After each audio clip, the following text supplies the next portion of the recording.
everybody, good morning. I woke up early. We're trying to get some issues resolved with my Premiere Pro, which is the editing software I use just to be able to get videos out, which is why it's always an issue, man. My Premiere Pro is trash, and that's not a shot at Adobe either.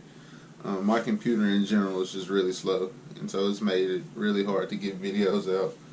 But we kind of found a way around it, so hopefully, at least towards the tail end of this week, heading into next week, like there's a steady flow of videos and reviews, just so I can finally catch up and get to like 2 videos of each series that I'm reviewing a week, like the 1 chapter review and maybe a live reaction. Go from that, get like some other kind of videos out once we're caught up, but I really want to get caught up before I start like pumping out 1,000 kinds of videos a week, because waking up before work and then coming home after work to record, that's just a lot. I'm not gonna lie, it's a lot. Anyways, what's going on? I am Jeff. This is the Young Black Geek channel. Welcome. We're talking chapter 3 of Black Clover. And it woke me up.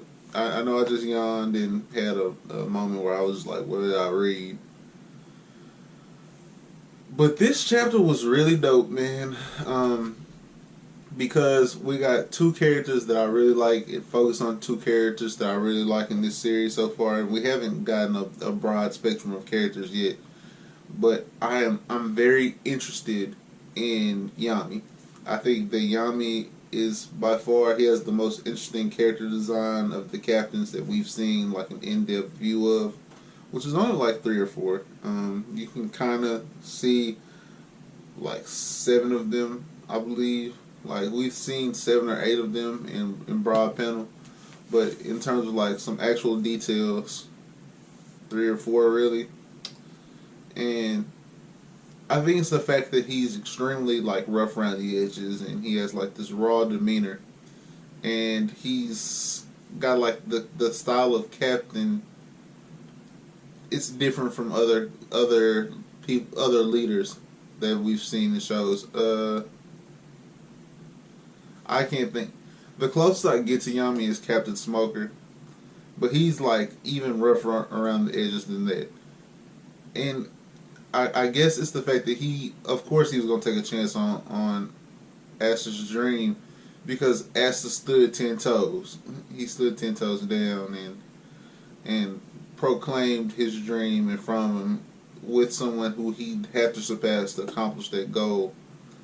He had no issue doing that. You have to feel for that. You have to feel pride in that he was just like, that's cool, I'm still going to be the Wizard King, like, I'll surpass you. And that courage, along with the gall he showed and the fact that everyone ridicules him for not having magical powers, really, really gave Yami like the motive to be like, you know what, come surpass everyone with the Black Bulls. And I feel like they're kind of the outcasts. I don't know if they have said that yet, or if that's just like a feeling I've gotten. I might have read it. But I definitely feel like they're the outcast of the Magic Knights, just because that would so perfectly create the situation where like the prodigal son and the runt join the elite of the elite with the Golden Dawn and the Black Bulls to go compete with each other to become Magic King. And I also believe that the Wizard King can come from any of the Magic Knight squads. I don't think that that's happened so far. I don't think that I don't know how many Magic Knights there are, Wizard Kings have come from all the Magic Knight squads, but I'm positive that they can, because otherwise Asta would have just joined one of the elite ones. Like, the story wouldn't have allowed this to happen. So, you know, being my other character that I really, really am enjoying reading, what he gave this chapter was not only his elite magic skill set, because He's had a lot of like the wind magic and wind creation especially. He's been very adept at wind creation. He's been very adept at broom flying, which I'm sure has something to do with wind. So I'm sure like wind is his specialty at this point. But it's so easy to him. Everything's coming so easy to him, and he's got like this cool, calm demeanor where it's like the moment's not too big for him. He's interviewing to get into one of the Magic Knight squads, and all of this is just another step. All of this is just a step to accomplish a goal for him, and I'm loving that. I'm also loving how he had Asta's back when the guy that Asta fought last chapter tried to go get back at him. I loved that because you can tell that he has a very special relationship with Asta, and he reveres Asta so much and has a genuine love for him that he would go protect him and then not tell him that he protected him. It was just like that's what I'm supposed to do because that's what you would do, and that's what we as brothers, because they have a very brotherly relationship. We as twin brothers, we do. Like I'm gonna take care of you, and so you trying to sneak my brother isn't gonna happen. Loved it. Great writing. I'm very thrilled to see where this chapter goes, or where the story goes from this chapter. The introduction of the Black Bull is really interesting because just from what we saw at the tail end of the chapter, you see like a very diverse skill set, especially throwing S in there where he's like a physical fighter, and that's different. That's a very different thing for this universe, I guess. This verse, the Black Clover verse, where like magical powers are everything, and that's not Asta. So throwing him in the mix with a guy that has a baseball bat, a girl who's a drunk, one of the guys, I think he said that he's her brother.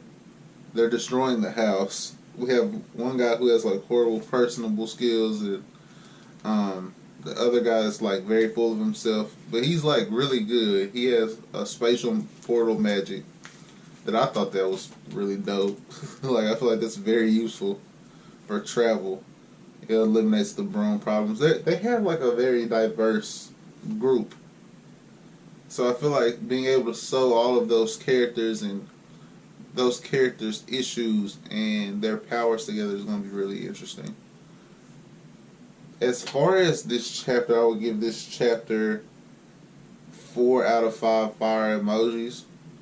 Definitely 4 fire emojis. This was a very solid chapter, and having Yami and having Yuno have shining moments, I really enjoyed that. If you enjoyed this Black Clover content, like, comment, subscribe, and please, please, please keep up with me. How can I say this without it sounding like I'm a country bumpkin? Make sure I'm on my stuff, man, with uploads, because once I get my Premiere thing solved, I want to make sure I have videos coming out pretty frequently so I can go ahead and catch up on these series and be able to interact with the fandom and the community that's caught up to date as well. I want to be able to jump right in the fray with all of that, with all of the series that I'm keeping up with, and I'm also going to keep up with like some different anime stuff as well. Like this video if you liked it, comment, share, subscribe, all that. I'll catch you guys later on. More videos coming out for sure. Peace.